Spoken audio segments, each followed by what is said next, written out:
कब एक इंसान को सोचना चाहिए, कब एक ट्रेडर को सोचना चाहिए कि वो जॉब छोड़ के फुल टाइम ट्रेडर बन सकता है, या सोचना भी चाहिए या नहीं सोचना चाहिए? हिमांशु भाई, आपका क्वेश्चन जो है ना बहुत, मैं स्कैल्पर भी हूँ, मुझे इंट्राडे में भी काम करना है, मैं स्विंग भी करता हूँ, मैं BTST भी करता हूँ, बट मैंने उनके लिए एक फ्रेमवर्क बना रखा है हिमांशु भाई, और मुझे खूब नहीं करना पड़ता। मैं आपको बताऊँ, मेरे पास 8 स्क्रीन है।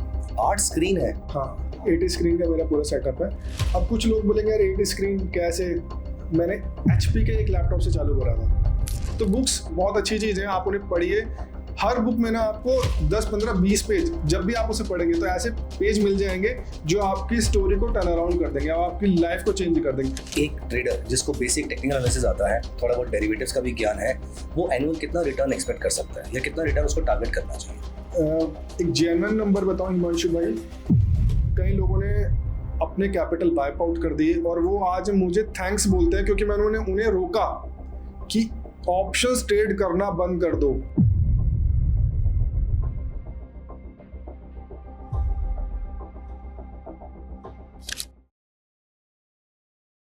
हाय friends, welcome to our channel. आज हमारे साथ पॉडकास्ट में है एक बहुत ही इंटरेस्टिंग गेस्ट, रादर मेरे बहुत पुराने दोस्त हैं, पिछले 15 साल से मैं उनको जानता हूं और मेरे हम नाम। He is Himanshu Sharma. Himanshu is a CFTE holder, certified financial technician from IFTA USA। वो एक टेक्निकल एनालिसिस और डेरिवेटिव मार्केट के ट्रेडर हैं, बहुत एक्टिवली ट्रेड करते हैं और पिछले मोर देन 17-18 साल से वो मार्केट में ट्रेड कर रहे हैं। उन्होंने बहुत सारी अच्छी पोजीशंस पे जॉब भी करी हैं, जैसे कि Royal Dutch Shell, Religare securities, trust line securities. इन सारी जगहों पे काम करने के बाद, और ये सारा का सारा एक्सपीरियंस उनका active trading of stock market में ही रहा है। तो पिछले 17-18 साल से स्टॉक मार्केट में जितनी चीजें उन्होंने सीखी हैं, आज मेरी कोशिश रहेगी कि वो सारी इंफॉर्मेशन मैं उनसे आपके लिए निकलवा पाऊं यहाँ पर। So welcome to the podcast Himanshu भाई, और बहुत अच्छा लग रहा है। पहले मैं आपको बता दूं कि हम दोनों ने एक साथ एक जगह पे काम भी किया हुआ है और बहुत अच्छे लंबे पीरियड के लिए हमने साथ में काम किया था, जहां पर हमारी पहचान हुई थी। And he was one of the best traders and one of the best analyst at that point in time, जब हम साथ में काम किया करते थे, और मैंने बहुत कुछ सीखा भी है उनसे उस जॉब पे भी। So thank you so much for giving us time and welcome to the podcast Himanshu. सबसे पहले तो मैं आपसे ये पूछना चाहूंगा कि 2007 से शायद आप ट्रेडिंग कर रहे हैं, राइट? हाँ जी। ये जर्नी आई थिंक 17-18 साल की जर्नी हो गई। कैसी रही ये जर्नी? बहुत ज्यादा फ्रूटफुल रही? कैसे आप स्टॉक मार्केट में आए? सब कुछ शुरू से आप एक बार बताइए प्लीज।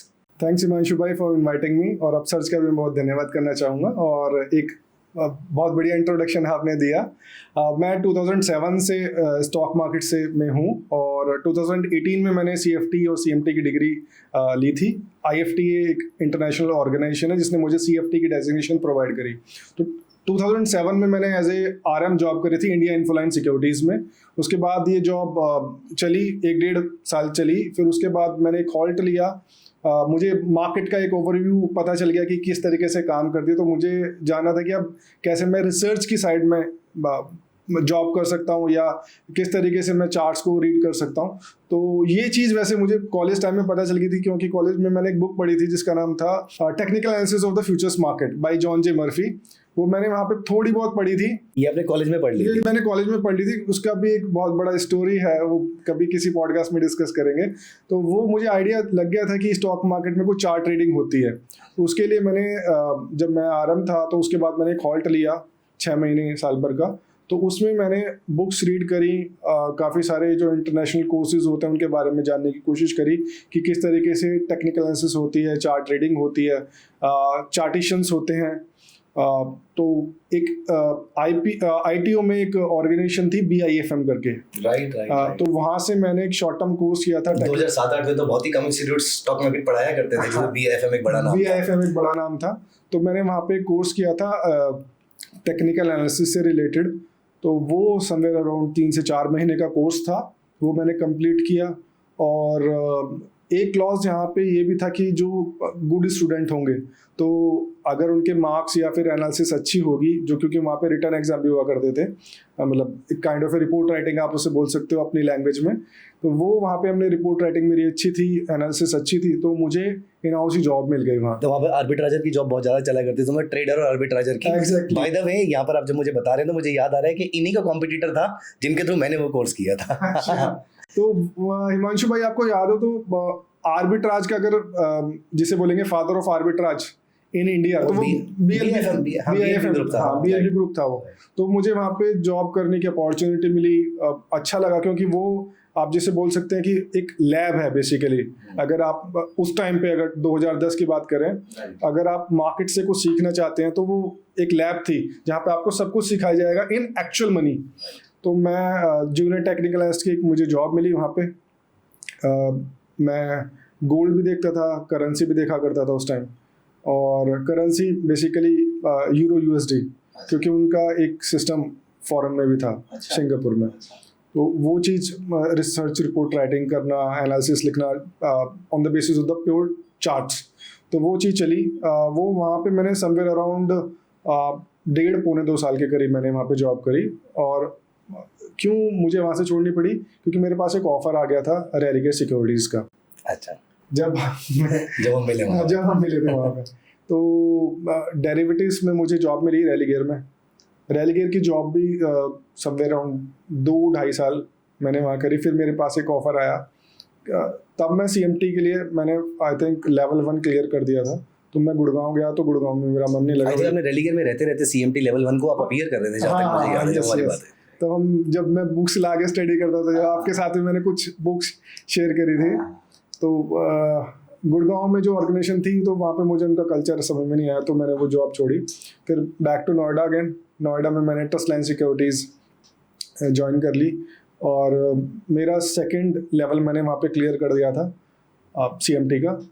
और साथ में क्या हुआ, एक बार जी के कुछ रिप्रेजेंटेटिव आए हुए थे, तो उन्होंने मेरी रिसर्च रिपोर्ट राइटिंग जो देखी, स्किल एनालिसिस किस तरीके से on the basis of charts and statistical data जो मैं करता हूँ, तो वो उन्हें पसंद आई, और मेरी जो रिकमेंडेशंस हैं, एनालिसिस है, वो उन्हें अच्छी लगी। तो वहाँ पे मैं जी बिजनेस में as a guest in derivatives और टेक्निकल्स में ओवर द कॉल भी और लाइव शोज़ में भी मैंने काफ़ी 3 साल के करीब मैंने वहाँ पे शोज़ में रहा हूँ उनके। और उसके साथ साथ मेरे पास फिर एक बार CNBC आवाज़ से भी कॉल आया था, क्योंकि दे आर कॉम्पिटिटर्स, तो वो देखते थे कि किसकी कॉल अच्छी चल रही है। तो CNBC आवाज़ पे भी मैं एज ए गेस्ट पैनल में था डेरिवेटिव्स में। तो 2-3 साल मैंने वहाँ पे डिवोट किया, बट मुझे टाइम कंज्यूमिंग चीज़ें लगी, क्योंकि अगर आप एक अच्छे एनालिस्ट और ट्रेडर हैं और आप बोल रहे हैं, मतलब ऐसे बोल रहा हूँ मैं कि वो आपके 1.5-2 घंटे आपके वेस्ट हो जाते हैं, जो कि आप प्योर एनालिसिस कर सकते हैं, आप अच्छी रिकमेंडेशन दे सकते हैं, तो वो टाइम कंज्यूमिंग चीज़ें होती हैं। तो वो वहाँ पे मैंने मीडिया में जाना फिर बंद कर दिया। फिर मेरी जॉब जो थी, मैंने समवेयर अराउंड 2017 में ट्रस्टलाइन छोड़ दी थी because of some personal reason. फिर मैं शेल ऑयल चेन्नई चला गया था एज ए रिस्क एनालिस्ट। मेरी जॉब थी वहाँ पे, मैं WTA क्रूड की एनालिसिस किया करता था। और बैक टू अगेन रेलिगेयर फिर मैंने दोबारा से, क्योंकि चेन्नई में वहाँ का एनवायरनमेंट थोड़ा सा मतलब मुझे सूट नहीं किया, तो वहाँ मैंने 1-1.25 साल के करीब जॉब करी। बट वहाँ पे मुझे जो लर्निंग मिली इन टर्म्स में अगर बात करूँ कि किस तरीके से बिजनेस कंटेंजेंसी प्लान, जैसे अभी मैं अपनी ट्रेडिंग में भी ना कंटेंजेंसी प्लान बना के चलता हूँ कि अगर इंटरनेट बंद हो जाएगा तो किस तरीके से काम करना है। ये चीज़ मुझे ना वहाँ पे किस तरीके से एक एनवायरनमेंट क्रिएट करना होता है, तो वहाँ पे हर एनालिस्ट के लिए एक बहुत बढ़िया एनवायरनमेंट था। तो वो ही एनवायरनमेंट मैंने आके रेप्लिकेट किया। मेरे जो ट्रेडिंग डेस्क है वो भी इम्पोर्टेड है, मीन्स लाइक वहाँ पे ना, जैसे शेल में मैंने चीज़ नोटिस करी कि जब आप थक जाते हैं तो आपका वो आप डेस्क को ऊपर भी कर सकते हैं।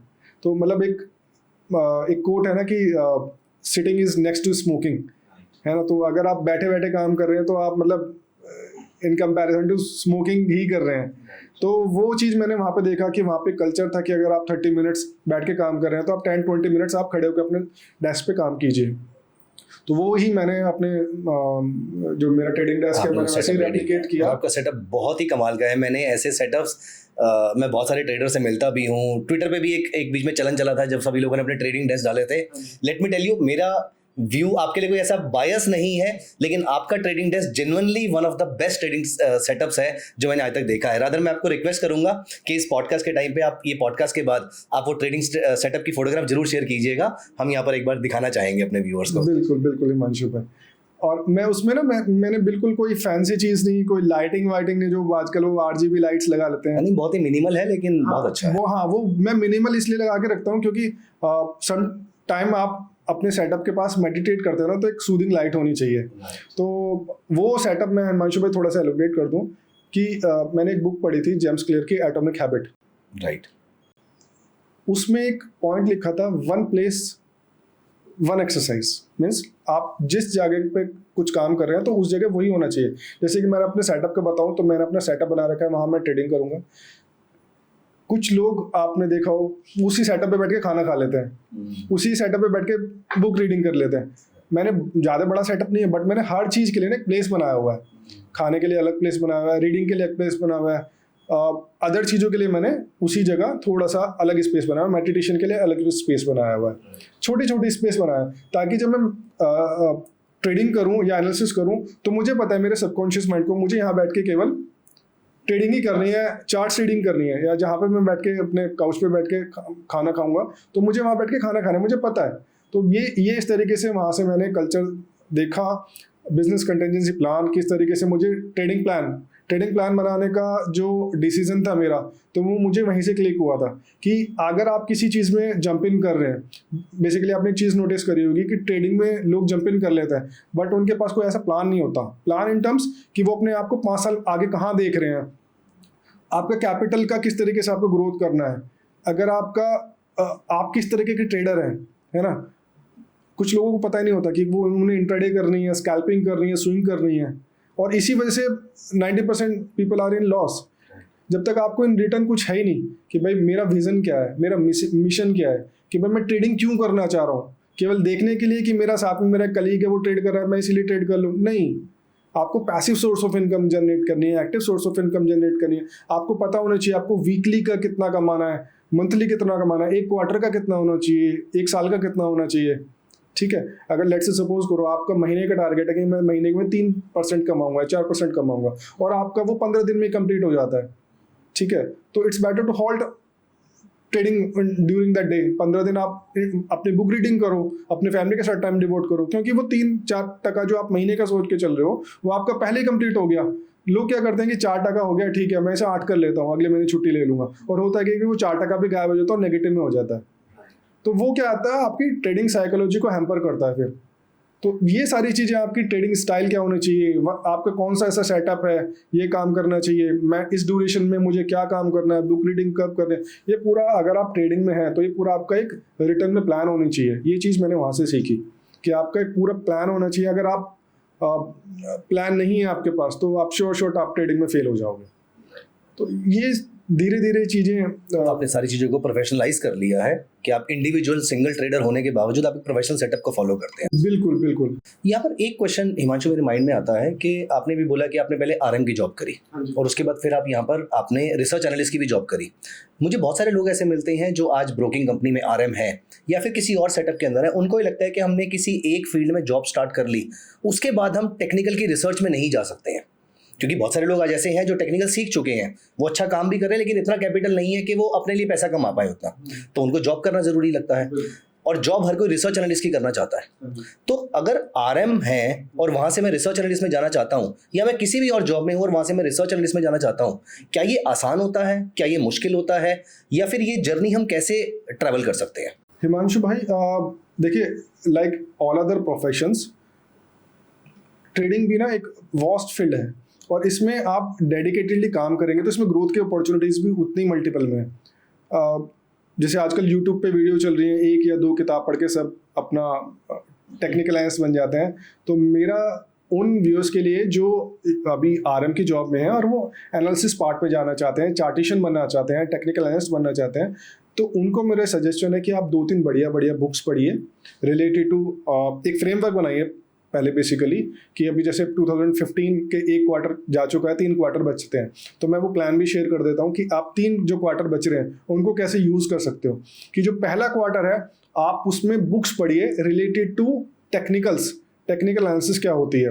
लाइक जैसे जॉन जे मर्फी मैंने आपको बुक बताई, द फ्यूचर्स मार्केट की टेक्निकल एनालिसिस, वो आप उसे पढ़िए। आप साइकोलॉजी के ऊपर बुक पढ़िए, एक बुक है डॉक्टर वैन थार्प की super trader, which is highly recommended.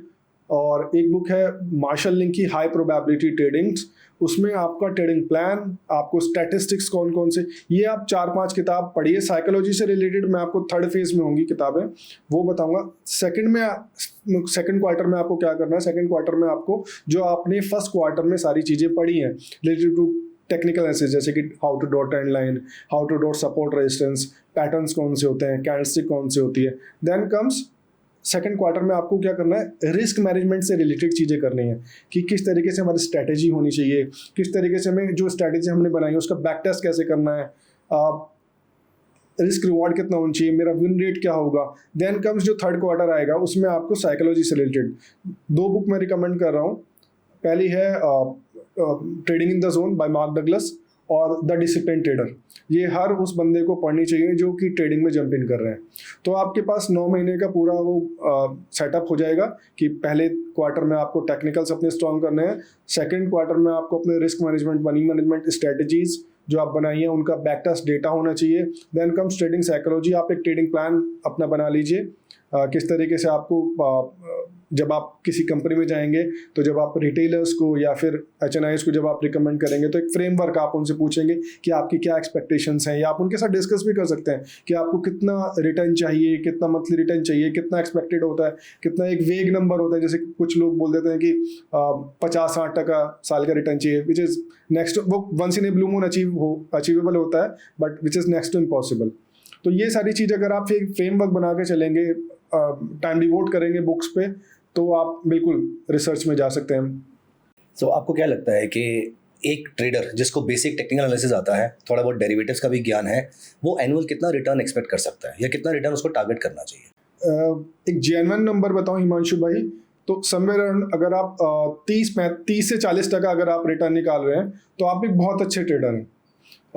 मैं फैंसी नंबर्स की बात नहीं करूँगा, जैसे आजकल यूट्यूब्स पे दिखा देते हैं कि अकाउंट डबल कर दिया या फिर 5 लाख का 50 लाख कर दिए, ठीक है, ये चीज़ शो कर देते हैं 5 के 50 उन्होंने कर दिए, बट वो 5 लाख कितनी बार जीरो होंगे कोई नहीं दिखाएगा। मतलब ये मैं अपने पॉइंट ऑफ व्यू से बता रहा हूँ, क्योंकि मुझे 17 साल का एक्सपीरियंस है और मैं अच्छे ट्रेडर्स के साथ मैं बैठा भी हूँ, मैंने काम भी किया है और मुझे पता है सारे इन एंड आउट्स क्या होते हैं। तो आप एक जेन्युइन वेग नंबर ना अपने माइंड में लेके चले कि मैं 50%, 60%, 70% रिटर्न निकाल सकता हूँ, नहीं। तो आप जितना हाई रिटर्न सोचेंगे रिस्क भी उतना ही एसोसिएट होगा और अकाउंट ब्लो आउट होने के चांसेस भी उतने ही प्रोपोर्शनली बढ़ते चले जाएंगे। It's better start with a minimal number. अगर आप बैंक की FD को भी स्टार्टिंग में बीट कर रहे हैं, ठीक है, अगर आप 2.25% महीने का रिटर्न निकाल रहे हैं, CAGR निकाल के अगर आप ऑन एन एवरेज साल का भी अगर 20 से 25% रिटर्न निकाल रहे हैं स्टार्टिंग में, तो आप बहुत बढ़िया कर रहे हैं। आप एक ट्रेडर हैं पॉल ट्यूडर जोन्स, तो वो अपने सिस्टम के पास ना एक नोट लगा के रखते थे हिमांशु भाई, उस नोट पे लिखते थे प्रिजर्व योर प्रीशियस कैपिटल। उनका कहना था कि मैं ये नहीं मान के चलता कि मैं इसमें प्रॉफिटेबल हूँगा, मेरा मेन मोटिव है मैं कि अपनी कैपिटल को प्रिजर्व कर लूँ, रिटर्न में निकाल लूँगा, क्योंकि they are so much into, मतलब वो उन्हें फेथ था कि मेरी स्ट्रैटेजी इतनी कामगर है। मेन बात है कि आपको अपना कैपिटल प्रिजर्व करके चलना है, मतलब उतना रिस्क नहीं लेना कि एब्रप्टली रिस्क ले लिया तो वो अकाउंट ही ब्लो आउट हो गया। तो सबसे मेन बात है कि preserve your precious capital, return निकल जाएगा धीरे धीरे। अगर आप मार्केट में 1 साल अगर आप ट्रेडिंग में स्टार्टिंग में हैं और अगर आपने अपना कैपिटल ही बचा लिया, आप ट्रेड भी कर रहे हैं, आप लर्निंग कर रहे हैं और आपका कैपिटल ब्रेक इवन पे ही है, तो आप ये मान के चलिए आप बहुत बड़े ट्रेडर से भी अच्छे काम कर रहे हैं, क्योंकि because you saved your hard and money. तो ये जर्नी कैसी, एज इन हमारे सामने बहुत सारी चीज़ें हैं, intraday trading, swing trading, positional trading. पहला क्वेश्चन, क्या हर ट्रेडर सब कुछ कर सकता है, या आपका एक रूल है कि किसी ट्रेडर के लिए इंट्राडे सूट करेगा, किसी के लिए स्विंग सूट करेगा, किसी के लिए पोजीशन सूट करेगा? कैसे कोई अपना ट्रेडिंग स्टाइल पता करे? क्या ऐसा कोई रूल है आपके पास? हिमांशु भाई, रूल है मेरे पास, जिसे बोलते हैं ना कि जैसे इंट्राडे हो गया या स्कैल्पर हो गया, स्विंग ट्रेडिंग हो गया, तो ये सबका अपना अलग अलग फोटे है। बट मेन कंफ्यूजन कहाँ पे आता है कि हम क्या चूज करें, कैसे चूज करें। तो मेन बात है कि हमारा टाइम फ्रेम ना हमें सब चीज़ बता देता है। कि जैसे कि मैं पिछले 17 साल से मार्केट में हूँ, अपने एक फंड से भी मैंने ट्रेड करना मोर देन 1 डेकेड से मैं चालू कर रखा है। तो मुझे पता है कि मुझे मार्केट से ही ब्रेड एंड बटर निकालने अपने। तो मैं स्कैल्पर भी हूँ, मुझे इंट्राडे में भी काम करना है, मैं स्विंग भी करता हूँ, मैं BTST भी करता हूँ, बट मैंने उनके लिए एक फ्रेमवर्क बना रखा है मंशु भाई। और मुझे हूप नहीं करना पड़ता कि लेट्स से सपोज करो मैंने आज इंट्राडे में कोई पोजीशन ली और वो चली नहीं, तो मैं इसलिए मैं उसको BTST करके चला गया। ये नहीं करना। उसके लिए मैं आपको व्यूअर्स को एक सिंपल फ्रेमवर्क दे देता हूँ ताकि वो भी कंफ्यूज ना हो। ठीक है, जैसे एक एक्सपायरी होती है वीकली, अपने वीकली भी होती है, मंथली भी होती है। मंथली एक्सपायरी मंशु भाई 2 होती हैं, एक 28 दिन की होती है और एक 35 दिन की होती है, थर्सडे टू थर्सडे अगर हम काउंट करें। ठीक है, तो हमारा 5 हफ्ते का मैं मान के चल रहा हूँ एक एक्सपायरी होती है। इसे मैंने फ्रैक्शन ऑफ 5 टाइम दिया है। 5 हफ्ते का हमारा एक बिग टाइम फ्रेम हो गया। एक हफ्ते में कितने ट्रेडिंग सेशन होते हैं? 5। ठीक है, 5 हफ्ते से हम कितने पे आ गए? 5 दिन पे आ गए, 5 दिन पे आ गए। अब एक ट्रेडिंग सेशन में कितना टाइम फ्रेम होता है? 6.25 घंटे होते हैं ना। तो हमारा जो, अगर हम इसको 5 से डिवाइड करें तो हमारा 75 मिनट आते हैं। ठीक है, 75 को अगर हम डिवाइड करें 5 से 15 मिनट, देन हम 15 को डिवाइड करें 5 से 3 मिनट्स, तो ये आपके पास एक स्टैटिस्टिकल मैनर में टाइम फ्रेम आ गया। 3 मिनट, 15 मिनट, 75 मिनट, डेली, हफ्ता और 5 हफ्ते। तो अब कोई कंफ्यूजन नहीं होगा, क्योंकि अगर आप एक स्कैल्पर हैं या आप इंट्राडे में ट्रेड करेंगे तो आपको टाइम फ्रेम देखना है 3 मिनट, 15 मिनट, 75 मिनट। ठीक है, अगर आप थोड़े से बड़े ट्रेडर हैं तो आप क्या करेंगे? 75 मिनट, 15 मिनट डेली, उससे ऊपर है 75 मिनट डेली और वीकली। तो ये आप अपने आप को सिस्टमैटिक वे में कर सकते हैं। अगर आपको आज स्कैल्पिंग करनी है तो आप 15 मिनट, 3 मिनट और 1 मिनट, क्योंकि आपको 1 मिनट पे आपको एंट्री लेनी है, एग्जीक्यूशन करना है, 3 मिनट पे आपको पूरा सिस्टमैटिक वे में, और स्टॉप लॉस जो आपका 1 मिनट पे रहेगा। जो एनालिसिस कर रहे हो आप 15 मिनट की ब्रॉड टाइम फ्रेम पे देख रहे हो, टारगेट आपको 15 मिनट पे लगाने। तो इस तरीके से आपको 3 टाइम फ्रेम हो गए, सबसे कम वाला, मीडियम वाला और जो मेजर है, इंटरमीडिएट, सेकेंडरी और मेन। तो उसमें आपको इस तरीके से आप अपने आप को डिवोट कर सकते हो कि मैं, मुझे स्कैल्पर बनना है, मैं इतना फ्रिक्वेंटली मार्केट को वॉच कर सकता हूँ, तो मुझे ये वाले टाइम फ्रेम है, तो मैं क्या इतना टाइम दे सकता हूँ मार्केट को, क्लोजली मॉनिटर कर सकता हूँ इंट्राडे में या स्कैल्पिंग में, तब आप काम करें। अगर नहीं कर सकते तो आप बड़ा वाला टाइम फ्रेम जो मैंने डिस्कस किया है कि 75 मिनट डेली और वीकली, तो आप स्विंग में जाइए उसमें। तो ये अपने आप को आपको सिस्टम हुक नहीं करना पड़ेगा, आपके पास एक स्ट्रक्चर्ड मैनर में टाइम फ्रेम होगा, आप उसे मॉनिटर कीजिए। मैं आपके साथ ना इसका एक PDF शेयर कर दूंगा, आप इसे पिक लगा दीजिएगा तो वो इजीली समझ में आ जाएगा व्यूअर्स को। That shall be great. Okay, किसी ट्रेडर को डेरिवेटिव मार्केट में कब शिफ्ट करना है? क्योंकि डेरिवेटिव मार्केट में पैसा बहुत दिखता है सभी को, और बहुत सारे लोग, सेबी का भी जो रूल कहता है, सेबी की भी जो रिसर्च कहती है, वो ये कहती है कि बहुत सारे ट्रेडर्स, 90% ज़्यादा ट्रेडर मार्केट में पैसा लूज करते हैं। वो कैश मार्केट में तो नहीं करते होंगे, वो डेरिवेटिव मार्केट में करते होंगे, लेकिन हम सभी लोगों को डेरिवेटिव मार्केट में ट्रेड करना है। एक ट्रेडर को डेरिवेटिव मार्केट में कब एंटर करना चाहिए, या पहले दिन से कर सकता है वो? मैं रिकमेंड नहीं करूँगा स्टार्टिंग में एकदम डेरिवेटिव्स में जंप इन करने के लिए। सबसे पहले कैश में कम से कम 2, 3, 4, 5 साल दीजिए, जब तक आपको 5 साल कैश मार्केट में, जब तक आपको मार्केट के इन एंड आउट ही नहीं पता चलेंगे। ठीक है, यूट्यूब पे आपने वीडियो देखी हीरो जीरो कैसे करना है, उसमें ये नहीं बताएगा कि मोस्टली टाइम जीरो ही होते हैं, hero once in a blue moon होगा, और मतलब वो एक ईजी वे है आपकी कैपिटल इरोड करने के लिए।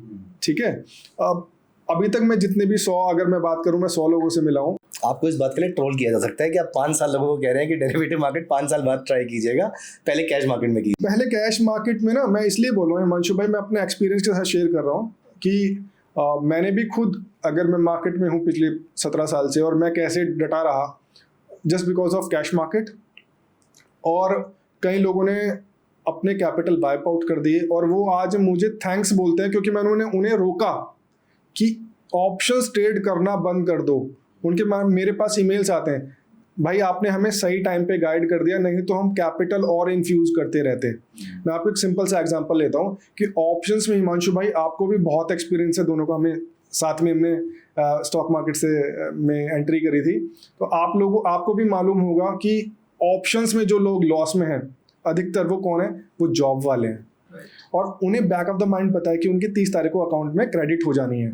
जो उनका अभी लॉस हुआ है वो क्या करते हैं कि वो दोबारा से कैपिटल इन्फ्यूज करते हैं और वो अपनी जो उन्होंने गलती करी है, जिसे बोलते हैं ना ट्राई फेल एनालाइज, वो एनालाइज नहीं करते, वो उसे ट्यूक नहीं करते कि मेरी गलती कहाँ है।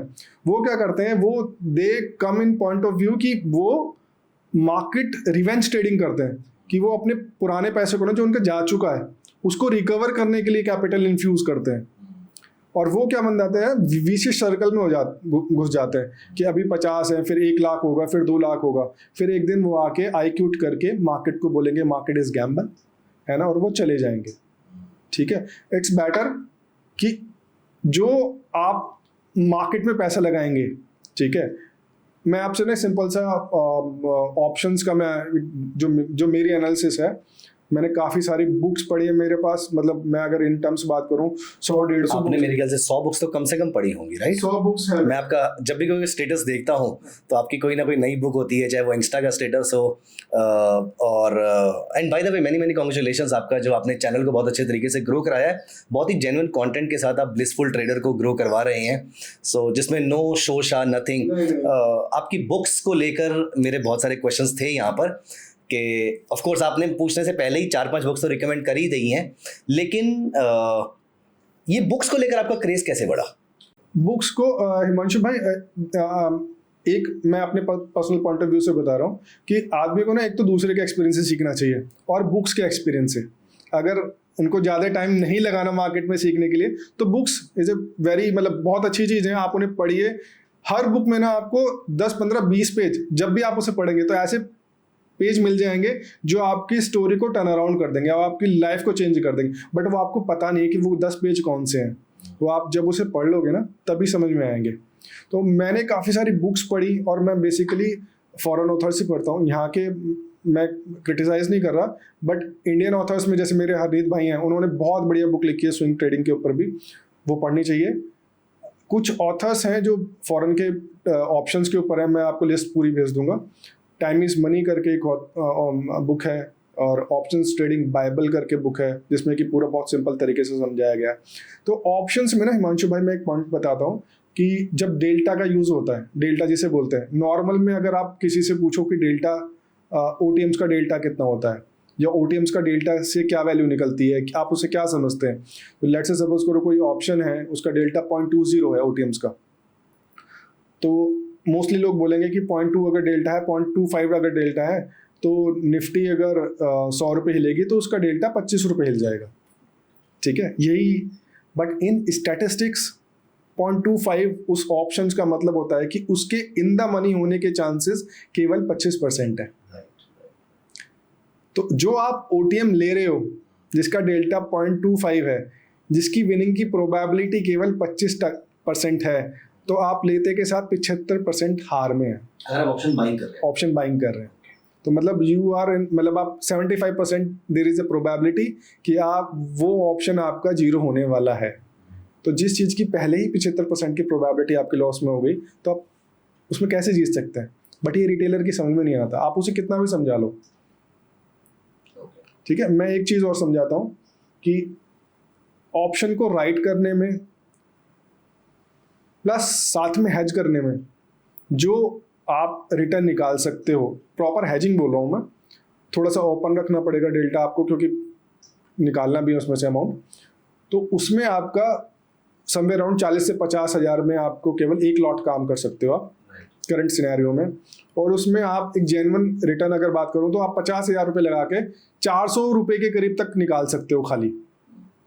अगर आप इंटरडे कर रहे हो ना, और इंटरडे में भी आप एट द मनी पे काम करके सेल करके और हेज कर रहे हो, तो अगर आप 40-50 हज़ार रुपये पे 300-400 रुपये अगर निकाल रहे हो तो बहुत बढ़िया रिटर्न निकाल रहे हो। वो से 1% के आसपास, 1%, वो भी डायरेक्शनल में मैं बोल रहा हूँ, और कॉन्डोर नहीं, डायरेक्शनल प्ले के लिए मैं बोल रहा हूँ। तो यही पॉइंट ऑफ व्यू से आपको प्ले करना चाहिए। ये नहीं कि आपने 10,000 रुपये लगाए और आप सोचो कि मैं आज ऑप्शन में इससे डबल कर लूँ, तो you are heading towards wrong direction. तो आपका कहने का मतलब है कि ऑप्शन बाइंग से ज़्यादा फ्रूटफुल ऑप्शन सेलिंग होती है। ऑप्शन सेलिंग होती है, बट उसमें आपको दो चीज़ का ध्यान रखना है। आपके पास पूरा फ्रेमवर्क होना चाहिए उसके लिए, जैसे आपने ऑप्शन बाइंग का जिक्र छेड़ा, तो मैं आपके व्यूअर्स को ना एक चीज़ बता देता हूँ। ऑप्शन बाइंग भी एक फ्रेमवर्क होता है, वो आप ना हमेशा हमेशा नहीं कर सकते, रेगुलर बेसिस पे आप ऑप्शन बाइंग नहीं कर सकते, क्योंकि option is a decaying asset. और ऑप्शंस बाइंग में आपको दो चीज़ शॉर्ट होनी चाहिए। एक तो आपका उसका मोमेंटम और आपकी बायस, यानी कि whether it is positive side bullish bias या बियरिश बायस। जब आपकी वो सही होगी और साथ में वो मोमेंटम होगी, then option buying is fruitful. तो उसके लिए भी मेरा एक कॉन्सेप्ट है, जो मैंने कॉन्सेप्ट बना रखा है VDT रिटेलर्स के लिए। मैंने एक डेडिकेटेड वीडियो बना रखी है अपने यूट्यूब चैनल पे। 1.5 साल से मैं यूट्यूब पे एक्टिव नहीं हूँ।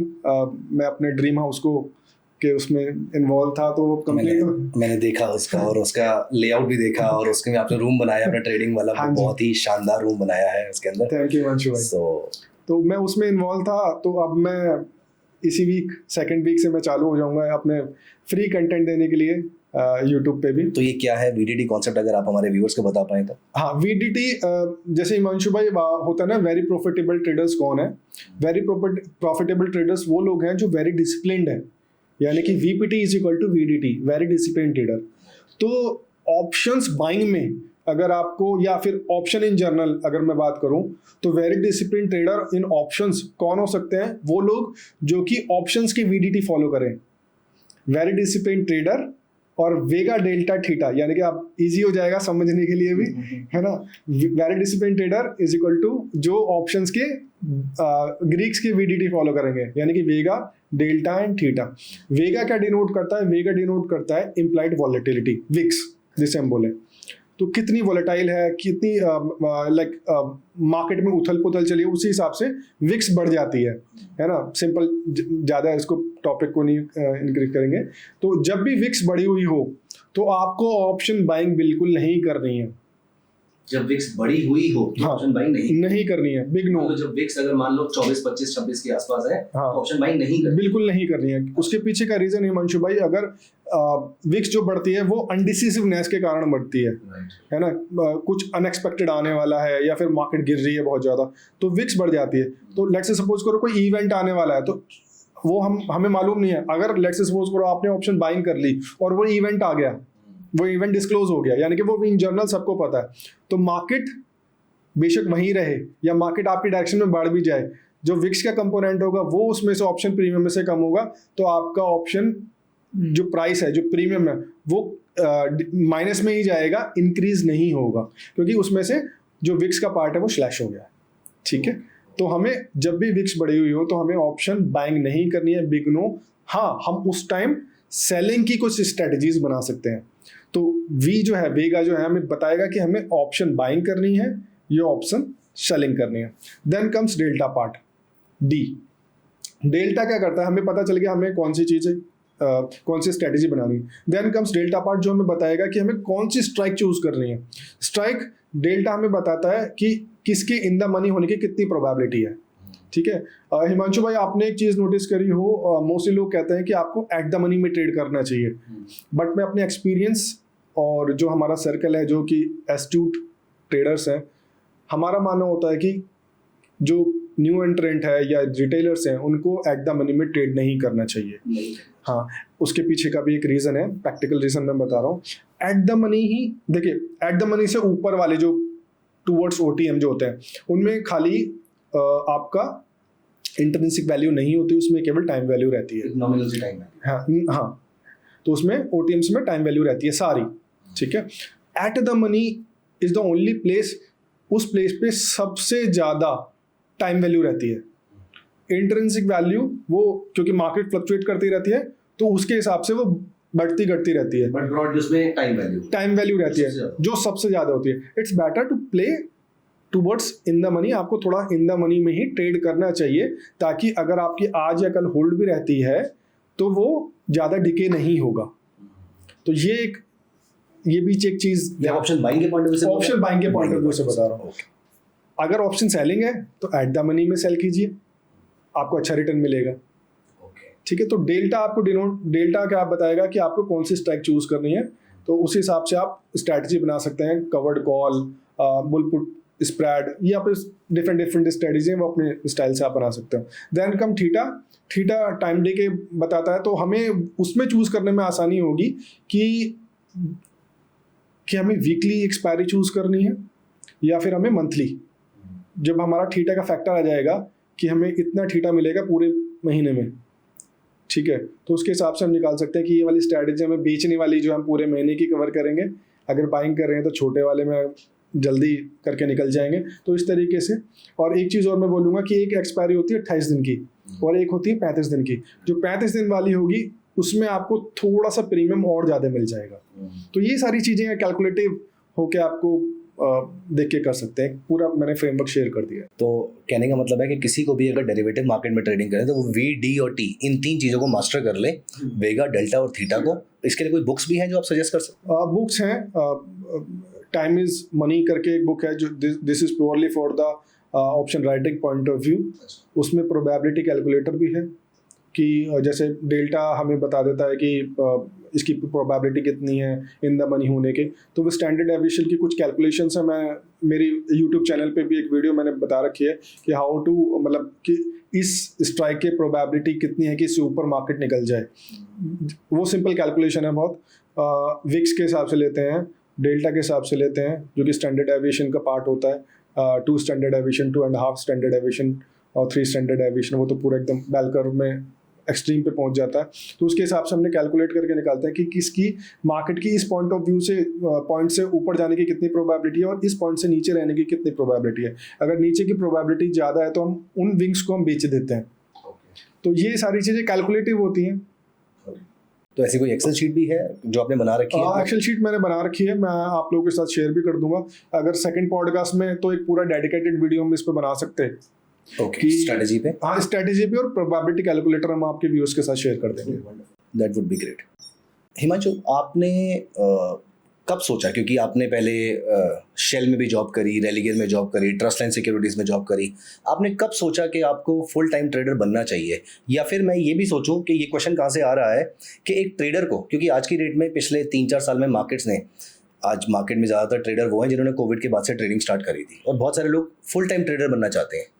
सो सीधे शब्दों में क्वेश्चन ये है, कब एक इंसान को सोचना चाहिए, कब एक ट्रेडर को सोचना चाहिए कि वो जॉब छोड़ के फुल टाइम ट्रेडर बन सकता है, या सोचना भी चाहिए या नहीं सोचना चाहिए?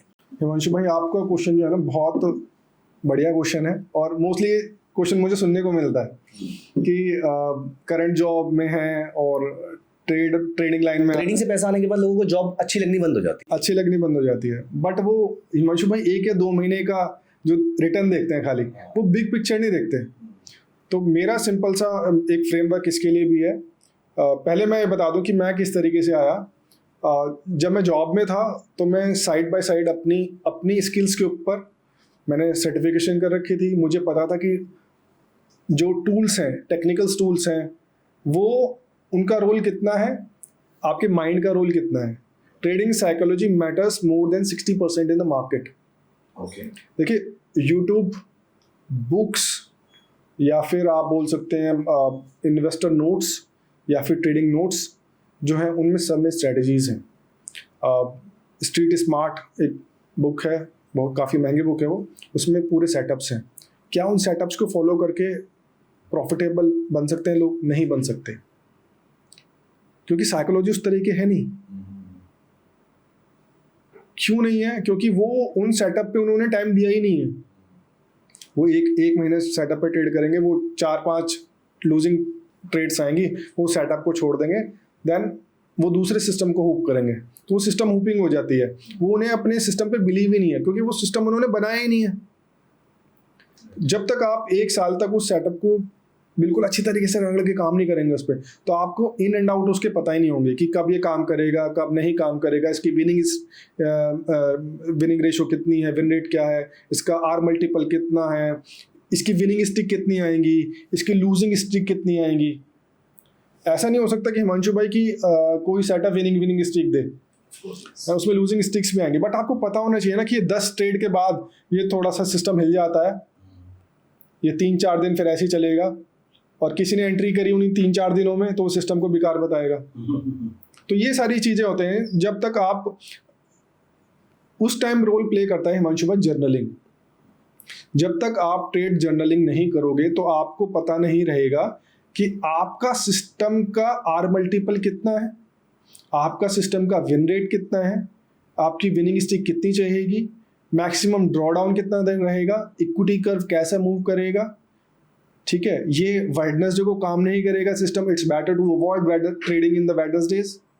अगर आपने एक साल पूरी ट्रेडिंग करी और आपने देखा कि मैक्सिमम यार वेडनेसडे को लॉस हो रहे हैं, it's better to avoid trade on Wednesday.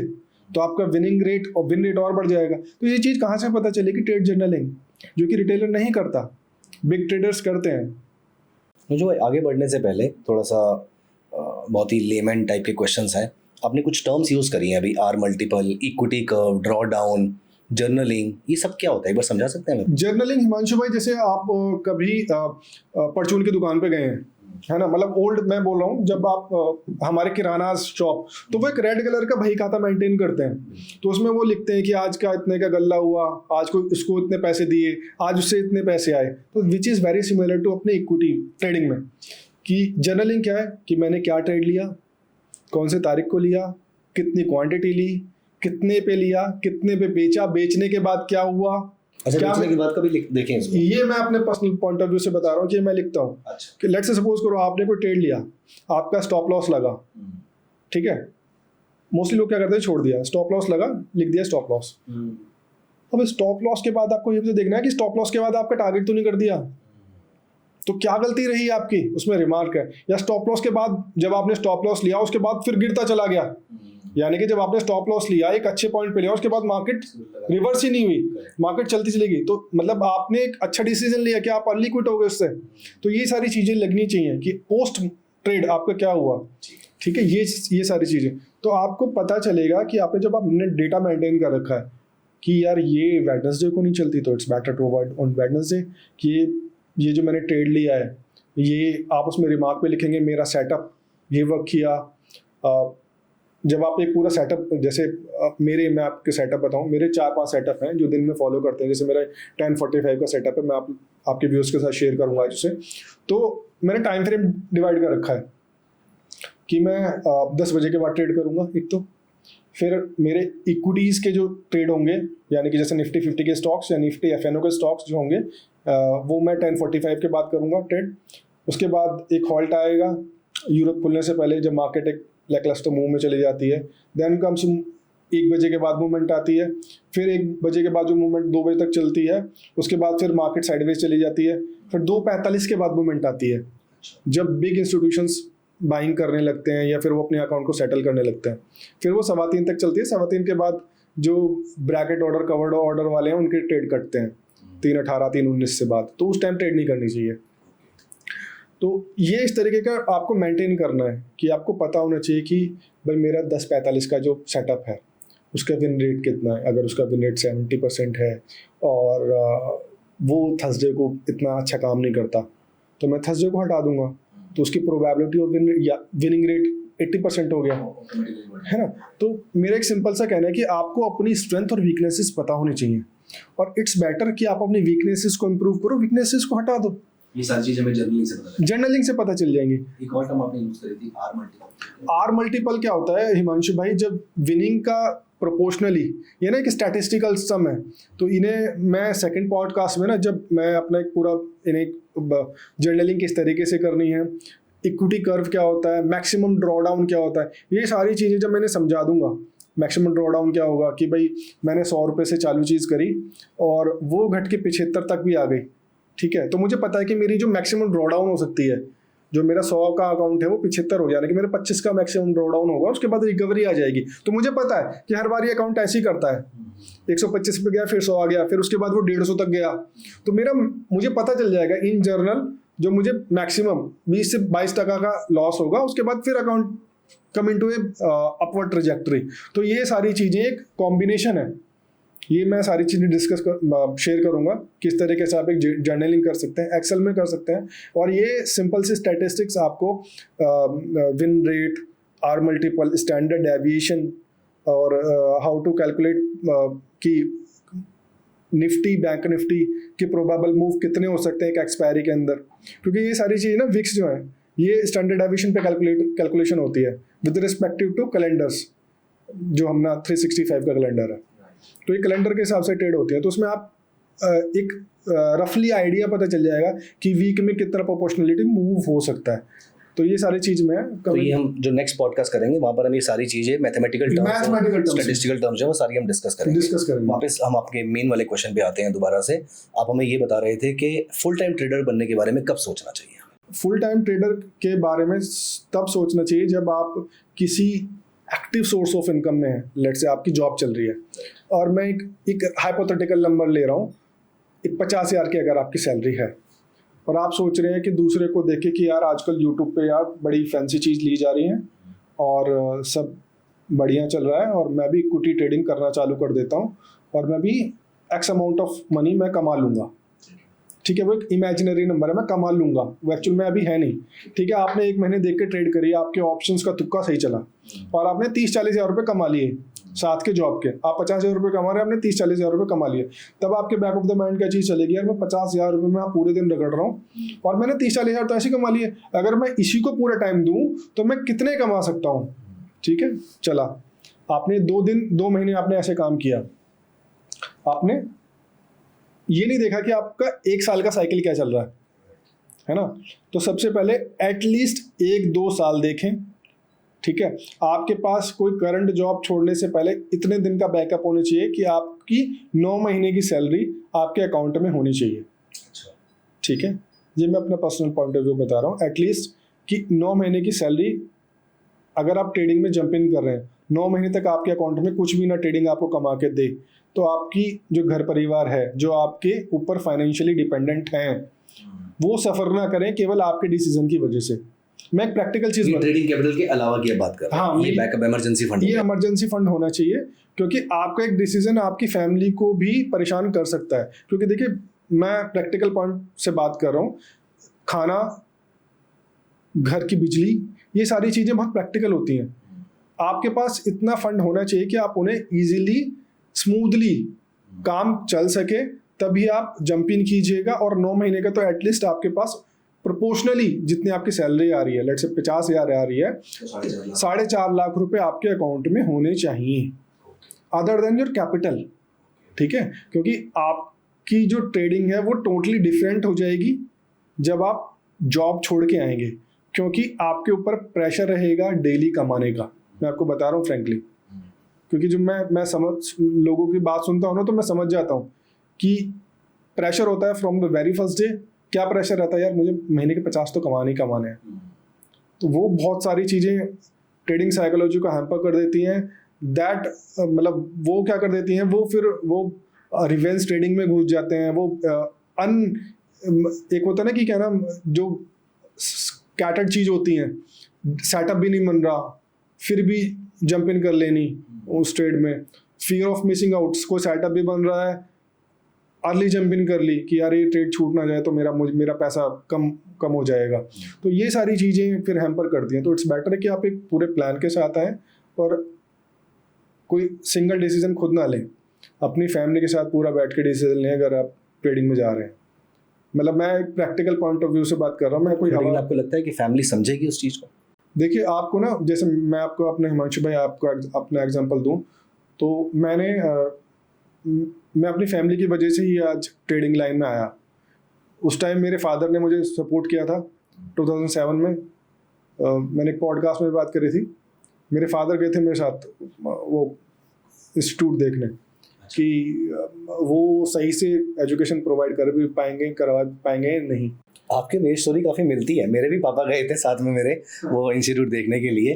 वो जहाँ पर आपका BLB इंस्टीट्यूट था, उसका आगे जाके राइट मुड़ के ही उस इंस्टीट्यूट से मैंने किया था। देखिए हिमांशु भाई, तब शेर गुरुकुल हुआ करता था। शेर गुरुकुल, हाँ। देखिए, अब हम ना मैं ऐसे नहीं बोल रहा कि एक हम बहुत छोटी जगह से निकले हुए हैं, और आज तक भी ना मेरे डिसीजन जो है वो मैं अपनी फैमिली पॉइंट ऑफ व्यू से लेके चलता हूँ कि मेरे डिसीजन मेरे नहीं होते। ठीक है, हम मिडिल क्लास के बंदे ना, तो हमारा ना जो ड्रीम होता है कि वो ड्रीम ना, हमारा ड्रीम होता है कि हम अपने घर वालों का ड्रीम पूरा कर सकें। हमारा मेन ड्रीम वही है कि हम अपने घर वालों का ड्रीम पूरा कर सकें। तो मेरे फादर ने जितना हो सकता था, मतलब उन्होंने अपने हिसाब से बेस्ट जो होता है ना कि टॉप 100% वो मुझे करके दिया। और मैं गया, फिर वहाँ से जॉब लगी तो पापा लोग बहुत खुश थे। 2016 में जब हिमांशु भाई सब चीज़ इतनी स्मूथ चल रही थी ना, मैं मीडिया में आता था, और जब आपने एक चीज़ नोटिस करी हो 2014 में ना, जब बीजेपी की गवर्नमेंट आई थी, तो उस टाइम 100 डेज ऑफ गवर्नमेंट का एक इवेंट हुआ था। वो इवेंट हुआ था अशोका में। उसमें बहुत ही कम लोग इनवाइटेड थे, उसमें मैं भी एक था। तो ये सारे इवेंट मैंने ललित में, ताज में, मतलब उस टाइम 2014 में आप रेलियन में जॉब कर रहे थे? मैं ट्रस्ट लाइन में था। ट्रस्ट लाइन में थे। तो उस टाइम मीडिया में बहुत अच्छी खासी पकड़ हो गई थी। मोस्टली एंकर्स जानने लगे थे कि हाँ इनकी और बहुत अच्छी रिकमेंडेशंस होती हैं। बल्कि अनिल सिंह जी का तो मेरे डेस्क पे जो मेरा बोर्ड नंबर था उस पर खुद फ़ोन आया था कि क्या नाम प्राइम शोज़ के लिए। तो उनके साथ मैंने प्राइम शोज़ भी करे थे, जो कि उस टाइम मिलने का स्लॉट ही बहुत लिमिटेड था। तो वो अपॉर्चुनिटी मिली just because of my blessings, घर वालों की ब्लेसिंग्स, और ये चीज़ें चलती रहीं। जब 2017-18 में जब मैंने सारी चीज़ें कर ली, CFT CMT, मुझे पता चल गया कि क्या नाम अदर देन कि क्या चीज़ होती है, इन एक्चुअल क्या होती हैं जो फॉरेन में, जो क्योंकि वो लोग ना दे आर मोर इनटू कि साइकोलॉजिकल पॉइंट ऑफ व्यू से काम करते हैं। मैंने बुक्स पढ़नी चालू करी कि यार ट्रेडिंग तो ठीक है, ट्रेंड लाइन सबको पता है, हेड एंड शोल्डर सबको पता है, असेंडिंग डिसेंडिंग सबको पता है, बट सब पैसे क्यों नहीं कमा पा रहे? Just because of psychology. तो साइकोलॉजी की बुक पढ़नी चालू करी, धीरे धीरे काम करना चालू करा, फैमिली को साथ में लेके कि ये चीज़ें ऐसे ऐसे हैं। तो मैंने अपना धीरे धीरे पैरेलली, जैसे बोलते हैं ना, मैं पैरेलली अपना एक सेटअप चालू कर दिया। और फिर एक टाइम आया अच्छा खासा कमाने लगा अदर देन जॉब। मेरा मुझे स्मूथ चल रहा था। फैमिली ने मुझे पुश किया कि जब तेरा इसमें इतना बढ़िया चल रहा है, वाई आर यू गिविंग, मतलब इतना टू एंड फ्रो, खुद की ट्रेडिंग क्यों नहीं करते? हाँ, तो मुझे वहाँ से एक किक मिली।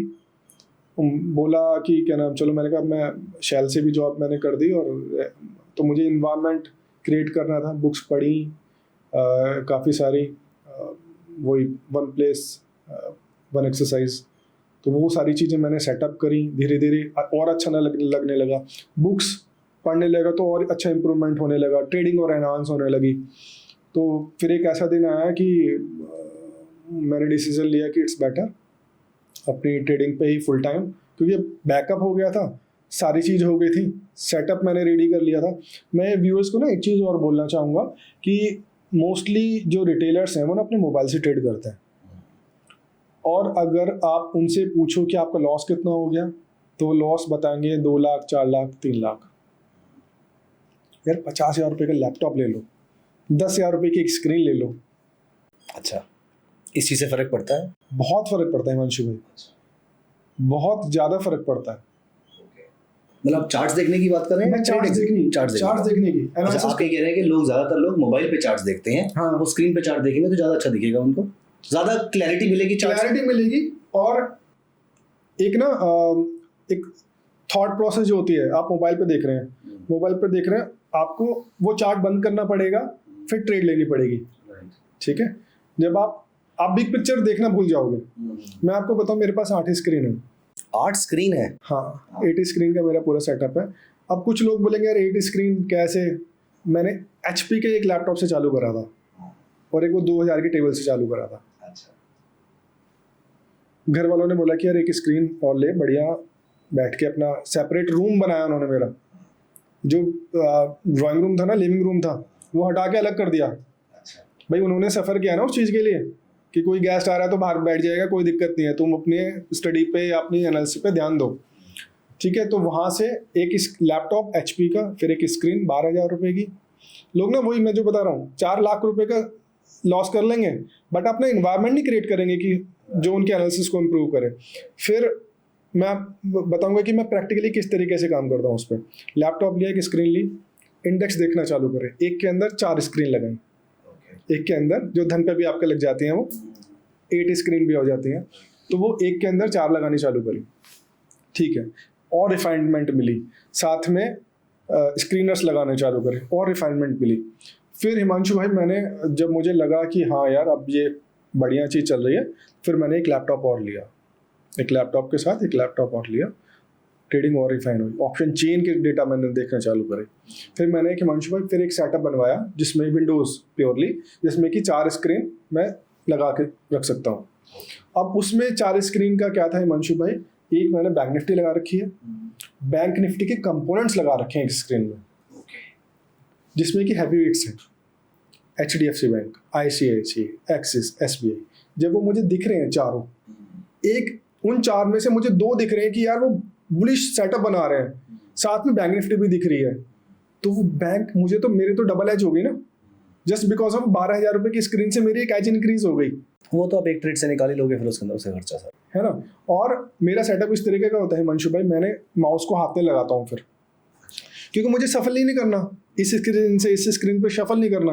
अगर आपके पास 2 स्क्रीन रहेंगे तो आप शफल करोगे, बैंक निफ्टी इसमें देख लेता हूँ, निफ्टी इस पे देख लेता हूँ, दोबारा कर लेता हूँ। जब आपकी निफ्टी भी लग रही है, बैंक निफ्टी लग रही है, बैंक निफ्टी का कंपोनेंट लग रहे हैं, यहाँ पे स्क्रीन में लग रहा है, तो आप इन्हें सिंगल ग्लांस देख सकते हो।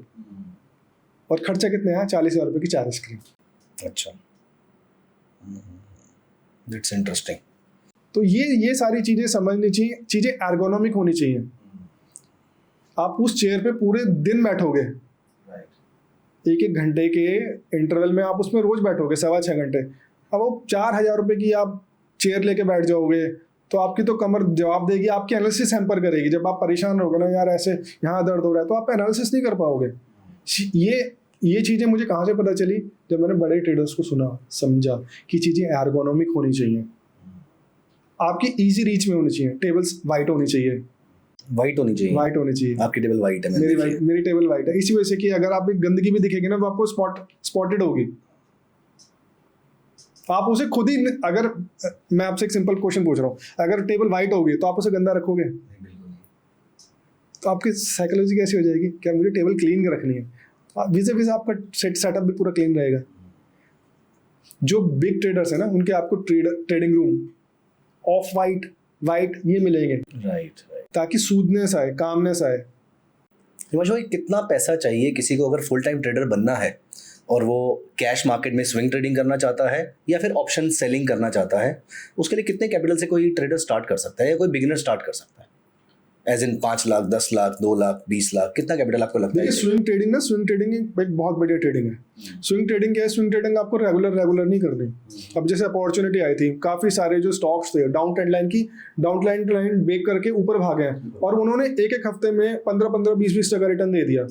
जैसे कि मैं स्टॉक का नाम लूँ, मैं कोई रिकमेंडेशन नहीं दे रहा बाइंग की या सेलिंग की, बैक्टर फूड था, ट्रेंड लाइन ब्रेक करी ऊपर गया, ठीक है। VBL था, ब्रेकआउट करा ऊपर गया, श्रीराम फाइनेंस ब्रेकआउट दिया ऊपर गया। तो ये सारी चीज़ें आप कब ढूंढ सकते हो, जब आप एक स्विंग ट्रेडर हो, आपको पता है कि मुझे 75 मिनट डेली और वीकली टाइम फ्रेम चूज कर रहे हैं, साथ में मेरी जॉब भी चल रही है। आपको मार्केट में तो आपको हर 75 मिनट के बाद ही मार्केट को देखना है, मिनिमम। तो मतलब इससे तो देखने का कोई फायदा भी नहीं है, कोई फायदा नहीं है। मस्ती के लिए देख लो तो अलग बात है, वो बात अलग, रिक्वायरमेंट नहीं है, कोई रिक्वायरमेंट ही नहीं है। तो आपको अपनी अगर आप स्विंग ट्रेडर बनना चाहते हो तो आपको ऐसा भी नहीं कि आपको जॉब छोड़नी है, आपको दिन के मुश्किल से मुश्किल 30 मिनट, आधा घंटा, 1 घंटा निकालना है। तो कितना कैपिटल चाहिए होगा हमें स्टार्ट करने के लिए? देखिए, सबका ना ट्रेडिंग स्टाइल अलग है। ट्रेडिंग का जो लेट्स से सपोज करो किसी का विजन है कि यार मुझे 20% रिटर्न चाहिए, 40% रिटर्न चाहिए, ठीक है, और 40% रिटर्न के साथ फिर उसे एक अमाउंट भी चाहिए, है ना, कि यार मुझे इतना अमाउंट निकालना है। तो 3 लाख, 4 लाख, 2 लाख, तो ये सबके ना, ये मैं एक फिक्स कैपिटल नहीं बोल सकता कि 5 लाख या 10 लाख, बट मैं ये चीज़ बोल सकता हूँ कि अगर आप स्विंग ट्रेडिंग कर रहे हो ना, तो आप 5 लाख से स्टार्टिंग करो, बहुत बढ़िया रिटर्न निकल सकता है स्विंग ट्रेडिंग में। एक महीने में 10-10, ये नहीं कि आपको रोज अपॉर्चुनिटी मिलेगी, उसको आपको हो सकता है कि 2 महीने में एक बार ट्रेड मिले, तो आप 10-15% रिटर्न लेके निकल सकते हो बहुत जल्दी, क्विक, क्योंकि स्विंग ट्रेडिंग इसी का नाम है। हो सकता है कि आप 1 महीने बैठे रहो, ठीक है, वेट करना भी अपने आप में एक ट्रेड है ना। तो ये चीज़ हो गई। और अगर आप from beginners point of view, अगर ऑप्शन सेलिंग में सब कुछ समझ के अगर आप ट्रेड करना चाहते हो, तो start with minimum capital of 4-5 lot से आप चालू करो। लेट्स से 2.5 से 3 लाख रुपए में आप चालू करो। जब आप स्केल अप भी करना है, मैं आपको एक स्केल अप का भी एक एग्जांपल ले लेता हूँ। स्केल अप आपको एक सिस्टमैटिक वे में करना है। अगर आप 2.5 लाख पे प्रॉफिटेबल हैं तो आपको 2.5 का 4 करना है, 4 का 6 करना है, 6 का 8 करना है। ये नहीं कि आप 2.5 में प्रॉफिटेबल चल रहे हो तो मैं 5 कर देता हूँ, 5 का 10 कर देता हूँ, 10 का 20 कर दूंगा, फिर नहीं, क्योंकि वो एपेटाइट भी नहीं है ना उतना वो प्रॉफिट रिस्क एपेटाइट भी नहीं है। और हिमांशु भाई, एक चीज़ है, जो आप 10 लाख पे, लेट से सपोज करो आपने 10 लाख से पे आप आ गए, पर अब आपको लग रहा है कि यार मुझे 2 साल हो गए, मैं 20 कर देता हूँ, विच is very good wrong thing. क्यों? 10 लाख पे आपने प्रॉफिट कर लिया, अब जब आप 20 लाख आपने कर लिया और 20 लाख पे लॉस हुआ तो सारा 10 लाख वाले प्रॉफिट को लेके चला जाएगा, 10 लाख के प्रॉफिट को लेके चला जाएगा वो, है ना। तो एक स्टैकर्ड में तो हम इसको ऐसे मान लें कि हर बार अपने कैपिटल को जब इंक्रीज करो तो 20% से इंक्रीज करो या 30% से इंक्रीज 20 वो आप अपने हिसाब से कर लो, बट 20-30 से ज्यादा नहीं जाना। 20-30 इन्हें मैक्सिमम टर्म में आपको जाना है। जैसे कोई भी इंसान में बिजनेस को बढ़ाता है, हाँ, वो सीधा मल्टीफोल्ड हर जगह जहाँ पे ग्रो नहीं कर लेता, और अगर कर लेता है तो फिर वो इवेंचुअली बिजनेस कोलैप्स कर जाता है। कोलैप्स कर जाता है। तो यही आपको एक ना सिस्टमैटिक वे होना चाहिए कि आप ट्रेडिंग को ना as a business point of view approach करना चाहिए, साथ में ट्रेडिंग प्लान होना चाहिए, कंटिजेंसी प्लान होना चाहिए। मैं तो बोलता हूँ कि 2 सिस्टम होने चाहिए आपके पास। अगर एक सिस्टम कोलैप्स हो गया तो पोजीशन कहाँ काटोगे? इंटरनेट 2 होने चाहिए। एक इंटरनेट बंद हो गया तो दूसरे पे कैसे शिफ्ट होकर पोजीशन तो कट कर लो अपने। तो ये सारी चीज़ें बहुत छोटी छोटी होती हैं, नॉमिनल 1000 रुपए के पैकेज बन जाते हैं। तो बट ये क्या है कि 2 इंटरनेट का क्या करना है ना, बैकअप का क्यों करना है, इलेक्ट्रिसिटी बैकअप का क्या करना है, ठीक है। ये चीज़ें होनी चाहिए अगर आप ट्रेडिंग को एज ए सीरियस बिजनेस लेना चाहते हो, नहीं तो फिर वो लॉस अल्टीमेट। हिमांशु भाई, आपने हमें प्रॉमिस किया था कि आप हमारे साथ एक ट्रेडिंग सिस्टम भी शेयर करेंगे जो प्राइस एक्शन थ्योरी पे बेस्ड रहेगा। Pure price action. तो प्लीज़ मैं वो सुनना चाहूँगा, रादर हम सभी लोग उसकी वेट भी कर रहे हैं। तो अगर आप हमें समझा पाएँ, do you need a laptop या फिर आप ऐसे ही समझा देंगे? मैं ऐसे ही समझा देता हूँ। ओके। तो प्योरली प्राइस एक्शन पे बेस है, और इसमें 2 चीज़ बेनिफिशियल है कि एक तो आपको इसमें स्ट्रेटजी में 10:45 के बाद आना है। एक सेकंड हिमांशु भाई, मैं यहाँ पर अपने सभी व्यूअर्स को रिक्वेस्ट करूंगा कि जब हिमांशु अपने सिस्टम को यहाँ पर समझा रहे हैं तो आप अपने लैपटॉप जरूर ओपन करके बैठ जाइए, क्योंकि हिमांशु जी तो यहाँ पे ऐसे समझा देंगे क्योंकि उनको बहुत सारा एक्सपीरियंस है, लेकिन आप लैपटॉप लेकर बैठेंगे, आप इस चीज़ को अपने सामने ट्राई करेंगे तो इस पॉडकास्ट के बाद भी आप उस स्ट्रैटेजी को अच्छे से इंप्लीमेंट कर पाएंगे। और किसी भी स्ट्रैटेजी को इंप्लीमेंट करने से पहले प्लीज़ मेक श्योर कि आप उसकी अच्छे से थॉरो टेस्टिंग भी कर लीजिए, क्योंकि आपका रिस्क मैनेजमेंट और हिमांशु जी का रिस्क मैनेजमेंट अलग अलग हो सकता है। सो एक लैपटॉप अपने साथ में रख लीजिए, इस पॉडकास्ट को आप यहाँ पर पॉज कर सकते हैं, लैपटॉप अरेंज कीजिए और उसके बाद दोबारा से पॉडकास्ट को आप यहाँ पर स्टार्ट कर लीजिएगा। प्लीज़ हिमांशु भाई। तो सबसे पहले इसमें इस सेटअप की 2 खूबियाँ हैं। एक तो इसमें आपको मेन कंसर्न क्या होता है कि हमें स्टॉक कौन से ढूंढने हैं, तो स्टॉक चीज निकाल के दे देगी, है ना। और 10:45 है, 10:45 के बाद आपको आना है, और इसमें कोई इंडिकेटर नहीं है कि एक इंडिकेटर बाय बोलेगा, एक इंडिकेटर सेल बोलेगा, तो कंफ्यूजन क्रिएट होता है। तो वो भी नहीं, प्योरली प्राइस सेक्शन है। तो सबसे पहला स्टार्टिंग पॉइंट है कि आपको 15 मिनट कैंडल से स्टार्ट करना है, यानी कि 9:15 to 9:30 की कैंडल देखनी है, ठीक है। आप एक नोट पैड पे से लिख लीजिए, आप 9:15 की कैंडल देखनी है आपको, उसका हाई और लो मार्क कर लेना। फर्स्ट 15 मिनट, मैं दोबारा से रिपीट कर रहा हूँ, टाइम फ्रेम देखना है आपको 15 मिनट। 9:15 to 9:30 की कैंडल आपको मार्क कर लेनी है। स्टॉक्स में स्टॉक आप किसी भी सेक्टर के चूज कर सकते हैं, weather it is Nifty 50, Nifty FNO, Nifty 100, Nifty 200 या फिर निफ्टी नेक्स्ट 50, ये भी आप चूज कर सकते हैं, ठीक है। मैं आपको रिकमेंड करूंगा स्टार्ट कीजिए निफ्टी 50 से। फर्स्ट 15 मिनट की कैंडल आपको मार्क कर लेनी है, हाई और लो। अब आपको ये देखना है कि जो नेक्स्ट 5 कैंडल बनेंगी टिल 10:45, यानी कि 9:30 to 9:45, 9:45 to 10, 10 to 10:15 और 10:15 to 10:30 एंड 10:30 to 10:45। ये 5 कैंडल पहली 15 मिनट की कैंडल के अंदर होनी चाहिए। अच्छा, ठीक है, यानी कि आपने 9:15 to 9:30 की कैंडल का हाई और लो मार्क कर लिया, और जो नेक्स्ट 5 कैंडल बनेंगी टिल 10:45, 15 मिनट की कैंडल इस कैंडल के अंदर होनी चाहिए। अगर अंदर होती हैं, यानी कि हाई और लो के अंदर, ये नहीं कि विक ऊपर जा रहा है हाई से, नहीं, प्योरली इसके अंदर होनी चाहिए, ठीक है, प्योरली हाई और लो के अंदर होनी चाहिए, तो वो स्टॉक हमारी क्राइटेरिया के अंदर आ जाएगा। अब जब हाई और लो मार्क कर लिए हमने, अब हम इसके ब्रेकआउट और ब्रेक डाउन पे काम करेंगे। ठीक है, लेट से ब्रेकआउट होता है।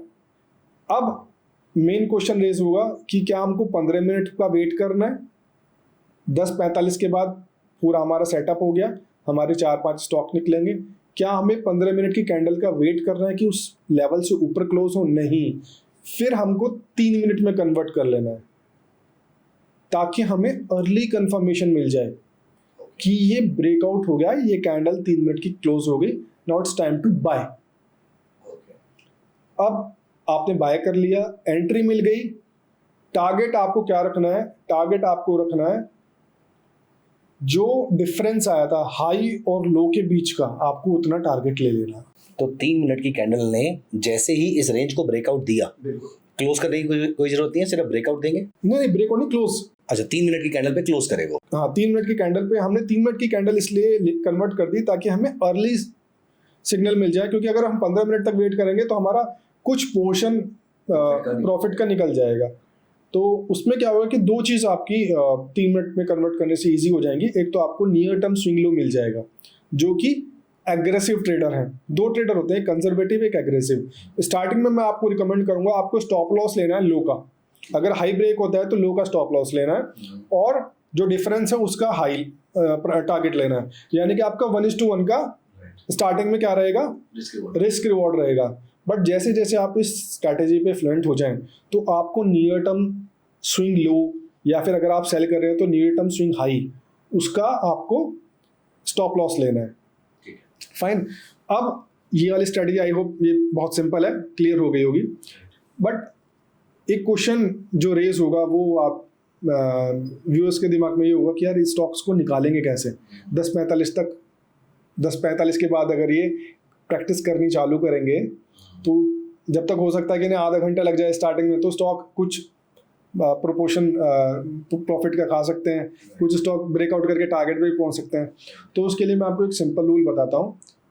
आप 10:15 बजे आइए, ये वाली स्टेप फॉलो कीजिए।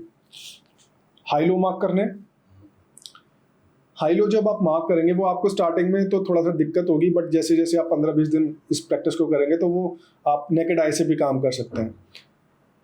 जब आप देखना चालू करेंगे पहली 15 मिनट और 2, जब तक आपकी 3 कैंडल बन जाएंगी उसके अंदर, ठीक है, 3 कैंडल बन जाएंगी, तो उन 50 स्क्रिप्ट में से 7-8 स्टॉक्स होंगे जो इस फिल्टर में आ रहे होंगे। तो ये सारे हम 50 मैनुअली चेक करेंगे? 50 स्टार्टिंग में मैनुअली चेक कर रहे हैं, कब से? 10:15 से, यानी कि आपके पास 3 कैंडल उसके अंदर आ जाएंगी। जब आप 10:30 बजे के बाद फिर चेक करना चालू करेंगे, यानी कि जब आपने एक बार गो थ्रू कर लिया तब आपको 50 पूरे चेक नहीं करने पड़ेंगे। आपको कौन से चेक करने पड़ेंगे? जो आपने पहले देख लिए, जो आपके पास लिस्ट आ गई भाई, जो स्टार्टिंग के 3 में बन गए तो उन्हीं में तो बनेगा। तो आपने 10:30 बजे के बाद फिर वो देखना चालू करें, तो हो सकता है कि 10:30 बजे की वाली कैंडल एक आधी ऊपर नीचे हो जाए, तो वो हटा देंगे हम उसमें से। तो अब 10:45 के बाद आपके पास 4 से 5 स्टॉक रहेंगे, वो आप अपनी स्क्रीन पे लगा लो, तो आपके पास पता चल जाएगा। घर में फैसिलिटी है, आप एक अलर्ट पॉइंट्स भी लगा सकते हैं, तो आपको बाद में देखने की भी जरूरत नहीं, जैसे अलर्ट हो आप उसमें इनिशिएट कर सकते हो। और नेक्स्ट पॉडकास्ट में मैं कोशिश करूँगा इसे मैं विजुअल के साथ में इसे समझा सकूं। इसका हम स्कैनर भी बना ही सकते हैं, चार्टिंग पे स्कैनर बन जाएगा शायद। चार्टिंग पे स्कैनर बन जाएगा, चार्टिंग पे स्कैनर बन जाएगा, बट मैं रिकमेंड करूंगा स्टार्टिंग में देखना चालू करें, क्योंकि प्राइस एक्शन में बहुत सारी चीज़ें खुद बता देता है। और इसमें एक मेन चीज़ है जो आपको नहीं भूलनी है कि लेट्स से सपोज करो ब्रेकआउट होने वाला है, ब्रेकआउट से थोड़ा सा दूर आपका प्रीवियस डे हाई है, तो आपको कोशिश करनी है कि प्रीवियस डे हाई ब्रेक हो जाए तब काम करें, क्योंकि mostly previous day high act as a resistance mark. So in case of lower side, अगर लोअर साइड ब्रेक होगा तो प्रीवियस डे लो हमें देखना है कि is it near to previous day low. अगर प्रीवियस डे लो से अगर काफ़ी नीचे है तब हम काम कर सकते हैं, बट इन ए रेंज अगर प्रीवियस डे लो है तो हम उसका वेट करेंगे कि वो ब्रेकआउट हो जाए, तो और हमें डबल एज मिल जाएगी। तो ये सारी चीज़ें आप देखेंगे तो आपको एक इस पे बहुत अच्छे रिटर्न मिलेंगे, क्योंकि इसका विन रेट ही मोर देन 75% है। तो यहाँ पर मैं थोड़ा सा ग्रीडी होऊंगा हिमांशु भाई आपसे कि आप ऑप्शंस में बहुत एक्टिव ट्रेडर हैं। हाँ, मैं ऑप्शंस में ट्रेड। आप इसमें क्या प्रेफर करते हैं, ऑप्शन बाइंग या ऑप्शन सेलिंग? मैं ऑप्शन सेलिंग करता हूँ। इसके पीछे भी हिमांशु भाई एक रीज़न है रीज़न ये है कि जब आप ऑप्शन बाइंग करते हैं ना, तो आपको पता होता है, ठीक है, ऑप्शन इज ए डिगेइंग एसेट, और इसमें जो आपका प्रीमियम है वो इन ए सिंगल डे 20% भी वाइप आउट हो सकता है, 50% भी वाइप आउट हो सकता है, और हो सकता है कि वो जीरो भी हो जाए अगर आप एक्सपायरी वाले दिन एक्सपायरी के आसपास काम कर रहे हो।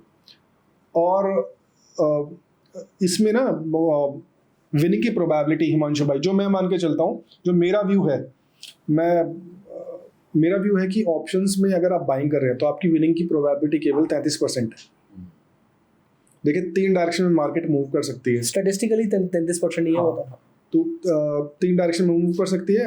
तो अगर मार्केट आपके डायरेक्शन में जाएगी तभी आप प्रॉफिटेबल हैं, अगर मार्केट वहीं भी रह जाएगी तो थीटा प्लेज अगेंस्ट यू। अगर आप ऑप्शंस में हैं तो your winning of probability is just 33%। In case of writing अगर आप कर रहे हैं तो आपकी विनिंग की प्रोबेबिलिटी 66% है, ठीक है। अगर आप उसे प्योरली हैज भी कर लेते हैं, मतलब एक पोजीशन ओपन करके छोड़ते हैं, तो आपकी विनिंग की प्रोबेबिलिटी 66% है।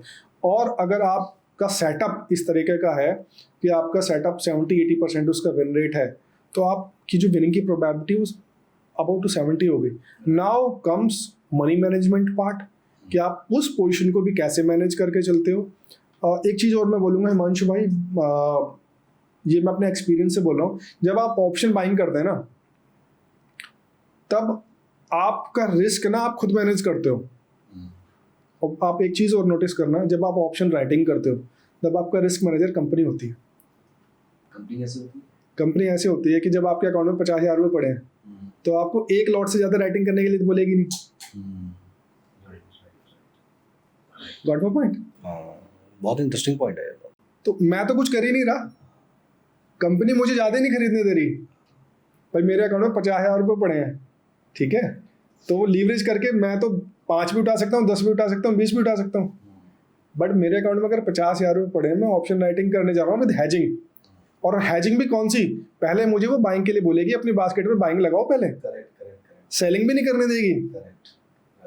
तो मैं तो जब मैंने रिस्क मैनेजर कंपनी हायर कर ली तो इट्स मेरे लिए तो बहुत बढ़िया चीज़ हो गई ना। बट रिटेलर ये नहीं चीज़ समझते। सभी को ऑप्शन बाइंग करने की तरफ ज़्यादा इंटरेस्ट आता है सभी को उसमें। हाँ, ऑप्शन बाइंग में हिमांशु पे इसलिए भी आता है कि एक छोटी कैपिटल के साथ आते हैं और एक अच्छा रिटर्न दिखता है उनको। अच्छा रिटर्न दिखता है, जो दिखाया जाता है, बेसिकली होता नहीं है, जो दिखाया जाता है हीरो जीरो के नाम पे या फिर गामा ब्लास्ट के नाम पे, मतलब डिफरेंट टर्म दी जाती है ना। वो मैं ज़्यादा डीप में नहीं जाऊँगा, है ना। तो भाई लगता है कि यार 10 का 20 हो जाएगा, है ना। और आप ना रिटेलर्स को ना हिमांशु भाई ऑप्शन बाइंग से या फिर किसी भी चीज़ से ना आप उन्हें रोक नहीं सकते, क्योंकि वो आप सेबी उन्हें यहाँ से रोक भी लेगी तो ड्रीम 11 पे काम कर लेंगे है ना। तो बहुत सारी चीज़ें हैं कि जिसको जो चीज़ समझनी है वो उस हिसाब से काम करेगा। ऑप्शन राइटिंग, मैं सबको ऑप्शन राइटिंग बोलता हूँ। आपके अकाउंट में 50,000 रुपये हैं, नहीं भी हैं तो आप इकट्ठा करो 50,000। आपका रिस्क कितना होगा आपको पता है। इसमें एक ब्यूटी हो रहा है हिमांशु भाई, आपको पता है कि आपके इससे ज़्यादा जा ही नहीं सकते। आपने 50,000 रुपये हैं, आपको कंपनी पहले दे देगी कि अगर आप इसको पूरे हफ्ते भी होल्ड करोगे तो आपके 1,200 रुपये से ज़्यादा जाएंगे नहीं। अच्छा, मैक्सिमम प्रॉफिट और मैक्सिमम लॉस तो बता देते हैं ना जब आप एक हेज करके जाते हो। तो आपको पता है कि यार मैंने 50,000 रुपये लगाए तो मेरे 1,200 रुपये से तो ज़्यादा जा ही नहीं सकते। लेकिन ऑप्शन सेलिंग का सबसे बड़ा प्रॉब्लम जो एक रिटेलर सोचता है वो ये है ना कि मेरा प्रॉफिट तो सिर्फ 50,000 रुपये का ऑप्शन बेचने के बाद मेरा मैक्सिमम प्रॉफिट ही सिर्फ 500-700 रुपये के आसपास का है, 1% 2%, सिर्फ इतना ही प्रॉफिट हो पाएगा मुझे। हिमांशु भाई मैंने जैसे बिग फॉर्चून 500 ग्लोबल कंपनीज में काम किया है, उनके जो टॉप के रिस्क मैनेजर होते हैं, जो वो होते हैं, उनका साल का टारगेट होता है कि समवेयर अराउंड 80-90-20%, है ना। और रिटेलर को अगर आधा टका 0.20, मैं तो 0.30 0.40 में खुश हूँ बहुत। अगर मैं महीने के मैं 3-4 टका रिटर्न निकाला हूँ ना, मैं हैप्पी हूँ, क्योंकि मैं I am thinking about long term. मैं लॉन्ग टर्म सोच रहा हूँ। शॉर्ट टर्म में सोचोगे तो 20-30 टका दिन का अगर निकाल रहे हो तो मतलब वो आपका कैपिटल भी तो उस हिसाब से लेके जाएगा। वो सस्टेनेबल भी तो नहीं है, वो सस्टेनेबल भी नहीं है। वो ना प्लान नहीं है, जो जैसे एक प्लान होता है ना, वो प्लान नहीं है। अगर आप रेडी हो कि आप गंवाने के लिए भी रेडी हो तब आप कूदो। और इसमें ना हिमांशु भाई ऑप्शन सेलिंग की एक ब्यूटी और है, 2-3 चीज मैंने आपको ऐसी बता दी कि जो बहुत इंटरेस्टिंग है, जो कि बहुत कम जगह पे डिस्कस भी होती है ये चीजें। एक ब्यूटी और है हिमांशु भाई, आपको पता है कि मैंने 50,000 रुपये लगाए तो मेरे 1100-1200 रुपये जा सकते हैं इस पूरे हफ्ते में, ठीक है, मेरे टेंशन फ्री है। आप ऑप्शन बाइंग में 50,000 रुपये करो तो 50 के 50 जाने की पूरी श्योरिटी है, ठीक है। अब बात करते हैं प्रॉफिट की। ऑप्शन बाइंग वाला कहेगा यार मेरे तो अनलिमिटेड प्रॉफिट है, किसी ने लिया अनलिमिटेड प्रॉफिट अभी तक? 50,000 रुपये अगर वो 60,000 रुपये हो जाएंगे, वो 10,000 का प्रॉफिट हो रहा है, हम प्रॉफिट लेकर बाहर निकल जाएंगे, ठीक है। ये बात होगी ऑप्शन बाइंग की। हिमांशु भाई एक ब्यूटी और है ऑप्शन राइटिंग की। जैसे मैंने बताया कि आपको पता है कि मैक्सिमम प्रॉफिट या मैक्सिमम लॉस कितना होने वाला है, आपको पहले ही पता चल जाता है। लेट्स से सपोज करो आपको मैंने 1100-1200 रुपये का मैक्सिमम लॉस है और मेरा मैक्सिमम प्रॉफिट एक लॉट में इसमें 400-500 रुपये होने वाला है, ठीक है। अब मेरा ट्रेडिंग स्टाइल क्या है इसमें कि मेरे उसमें प्रॉफिट आ रहा है, मैक्सिमम प्रॉफिट मुझे मिल सकता है कि मैं पूरे हफ्ते अगर होल्ड करूं एक लॉट को तो 500 रुपये होने वाला है, ठीक है। और मुझे वेरी सेकेंड डे इसमें 350 को प्रॉफिट दिख रहा है, तो मैं क्या करता हूं कि ये मेरे 70-80% का जो मेरा जो प्रॉफिट हो सकता था उसका हो गया है। और मैं इस 100 रुपये के लिए मैं अपने 400 रुपये क्यों दाव पे लगाऊं, तो मैं उस पोजीशन को बुक कर लेता हूं। तो मुझे आपकी बातों से समझ में आ रहा है कि ज्यादा इंपॉर्टेंट चीज ट्रेडिंग स्ट्रेटेजी नहीं है, ज्यादा इंपॉर्टेंट चीज आपका रिस्क मैनेजमेंट और how you deal with the positions. Exactly. Okay. Simple सा रूल रखना चाहिए कि जो आपकी ट्रेड प्रॉफिट में आ गई, बेशक फिर वो ब्रेक इवन पे कट जाए, वो लॉस में नहीं जानी चाहिए। ये बात तो हमने आज से 15 साल पहले भी डिस्कस करी थी कि एक बार हमने ट्रेड को प्रॉफिट में देख लिया तो उसको लॉस में नहीं एग्जिट करना। क्योंकि बीएलबी में मैंने यही चीज़ सीखी जब मैं आर्बिट्राज हाउस में था, रिसर्च जूनियर टेक्निकल एनालिस्ट था, कि कोई सौदा प्रॉफिट में आ जाए तो वो लॉस में नहीं कटना चाहिए, ब्रेक इवन पे कट जाए एटलीस्ट हमारी साइकोलॉजी को तो हैम्पर नहीं करेगा। तो यही होना चाहिए कि अगर आपके वो 500 रुपये आने हैं और वो 400 रुपये प्रॉफिट आ गए हैं, तो आप अब ये देखो ना कि आप 100 रुपये कमाने के लिए अपने 400 रुपये दाव पे लगा रहे हो, तो इट्स बेटर टू बुक। आपने 75% तो ऑन एन एवरेज 80% आपने कम कर लिया, तो आपका विनिंग प्रोबेबिलिटी भी उतनी बढ़ गई। अब दूसरी ट्रेड पे ध्यान दो। तो ये सारी चीज़ें आपको केवल उसमें पता चल सकती हैं कि आपका मैक्सिमम प्रॉफिट है इतना, और ऑप्शन बाइंग में आपको पता नहीं कितना प्रॉफिट है, कहाँ पे बुक करना है, कैसे बुक करना है। तो ऑप्शन राइटिंग की एक ब्यूटी ये भी है कि आपको ये पता होता है कि आपका मैक्सिमम लॉस कितना हो सकता है और मैक्सिमम प्रॉफिट कितना होगा, और मैक्सिमम प्रॉफिट में भी आपको कहाँ पे बुक कर सकते हो। तो ये सारी चीज़ें कैलकुलेटिव है, ये सारी चीज़ अगर आप डीप में जाएंगे और आई थिंक ये सारी बातें बुक्स पढ़ के ज़्यादा समझ में आती। बिल्कुल। हिमांशु, एक लास्ट क्वेश्चन मैं आपसे पूछूंगा कि कुछ एक ऐसे लेसन जो एक बिगिनर को आप देना चाहें जो अपनी ट्रेडिंग जर्नी यहाँ से स्टार्ट कर रहा है, ऐसी क्या चीज़ें हैं जो उनको अपने माइंड में रखनी चाहिए, किन चीज़ों के बारे में ध्यान रखना चाहिए? Risk management, position sizing, technical, derivative, there are so many things जो एक बिगिनर को सीखनी होती हैं। तो कुछ ऐसे आपका गुरु मंत्र मिल जाए कि 4-5 चीज़ें ऐसी हैं जो सभी को अपने माइंड में रखनी चाहिए। हिमांशु भाई, मैं जैसे आपका क्वेश्चन बहुत प्यारा क्वेश्चन है, इसमें मैं आपके व्यूअर्स को बोलना चाहूँगा कि आपको नंबर 3 पे ध्यान देना है। बस नंबर 3 हर चीज़ में। टेक्निकल में 3 आपको प्राइस, वॉल्यूम, ओपन इंटरेस्ट, इस पे 3, ठीक है। आपको 3 trend line, up trend line, down trend line और साइडवेज मार्केट, 3 पैटर्न पकड़ने हैं, असेंडिंग, डिसेंडिंग और सिमेट्रिकल, ठीक है। ये कंटिन्यूशन में हो गए। रिवर्सल में आपको पकड़ने हैं हेड एंड शोल्डर, आपका बेरिश फ्लैग, ठीक है, और आपका इन्वर्सिव कप हैंडल या जो उसमें बॉटम वाले में होता है जो टॉप पे बनता है। ये 3 चीज़ पकड़नी है, 3 ही कैंडल पकड़नी है। Hammer, bullish engulfing, bearish engulfing, shooting star, morning star और इवनिंग स्टार, ये 3 कैंडल पकड़नी है आपको। और साथ में 3 बुक अगर आप पढ़ लेते हैं, ठीक है, साइकोलॉजी से रिलेटेड, टेक्निकल से रिलेटेड और डेरिवेटिव से रिलेटेड। साइकोलॉजी से रिलेटेड मैं 3 बुक बता रहा हूँ, जिसमें कि एक ही ऑथर की 2 बुक हैं, मार्क डगलस की बुक है trading in the zone, discipline trader, high probability trading, और डॉक्टर वैन थार्प की सुपर ट्रेडर। 2 बुक एक ऑथर की हैं और सारी अलग अलग, यानी कि 3 सेट हो गए आपके।